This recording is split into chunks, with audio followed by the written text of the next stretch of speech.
Pour quelle raison tu restes dans une relation toxique? Est-ce que parce que tu ignores que cette relation est toxique? Non, je ne pense pas. Puisque tu en parles, donc tu en parles autour de toi, tu sais que ta compagne, ton compagnon est toxique, mais tu restes peut-être pour ces raisons-ci. Tu penses que tu aimes cette personne et que cette personne t'aime en retour. Donc tu espères tout simplement que le comportement de cette personne va changer quand elle va se rendre compte de l'amour qu'elle porte pour toi.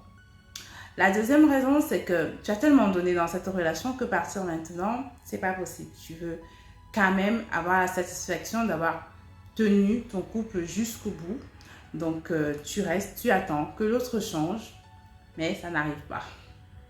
Et tu es toujours là à souffrir, à prendre des coups, à accepter d'être abaissé de cette manière. La troisième raison, c'est que tu en as tellement bavé que tu ne sais plus où aller. C'est-à-dire que tu as perdu tous tes repères, tu n'as plus de respect pour toi-même, tu n'as plus d'estime pour toi-même et tu n'es même plus en challenging, en fait, de vouloir à tout prix que cette relation marche, c'est que tu ne sais plus quoi faire. Tu es là, tu es complètement perdu dans cette relation comme dans un labyrinthe. Et là, il faut vraiment que tu ailles voir, consulter pour demander de l'aide pour qu'on te sorte de là. Parce que tu es vraiment dans le flou complet et tu as vraiment besoin d'aide.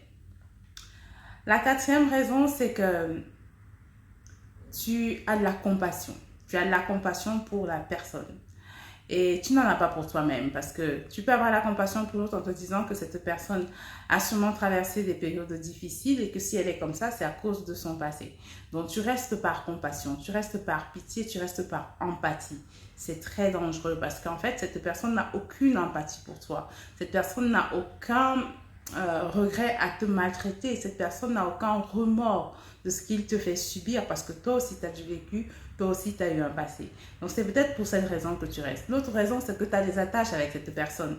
Tu te dis, il y a des enfants, il y a des biens mobiliers, il y a des choses à faire et que tu ne peux pas laisser tout ça juste pour ta personne, juste pour te prioriser. Mais c'est toi le plus important. C'est toi la personne la plus importante.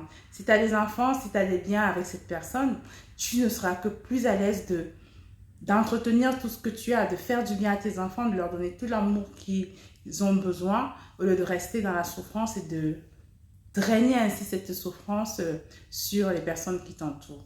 Réfléchis bien à cette question. Pourquoi est-ce que tu restes dans cette relation? Tu ne pourras pas changer l'autre et l'autre sûrement ne va pas changer. Pour toi, s'il change un jour, ce sera par lui-même parce qu'il aura eu un déclic ou quelque chose qui se sera passé dans sa vie. Donc, prends la décision qui s'impose.